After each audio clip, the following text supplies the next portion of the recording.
Hi అండి, welcome to my channel. ఈరోజైతే మన ఫేవరెట్ సీరియల్లో ప్రోమో ఏం జరుగుతుందో చూద్దాం. ఇంకా కావ్య అయితే అపర్ణ దగ్గరికి వస్తుంది.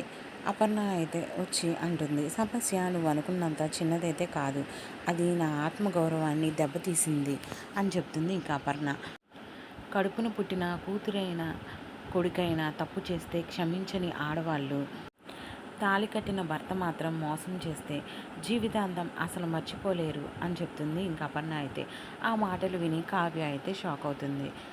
మనతోనే ఉంటూ మనలోనే ఉంటూ మనకు తెలియకుండా ఇంకొకరితో కలిసి మోసం చేస్తే ఎవరు క్షమించరు అంటుంది అపర్ణ. ఇంకా ఆ మాటలకి కావ్య అయితే, కానీ ఒకటి మాత్రం గుర్తుపెట్టుకోండి, మీరు మావయ్యకి మాత్రమే కాదు శిక్ష వేసేది, మీకు మీరే వేసుకుంటున్నారు అని చెప్పి ఇంకా కావ్య అయితే అపర్ణని అంటుంది. ఇంకా అని చెప్పి కావ్య అక్కడి నుంచి వెళ్ళిపోతుంది. ఇంకా అపర్ణ అయితే షాక్ అవుతుంది. అలానే ఫ్యామిలీ మెంబర్స్ కూడా షాక్ అయిన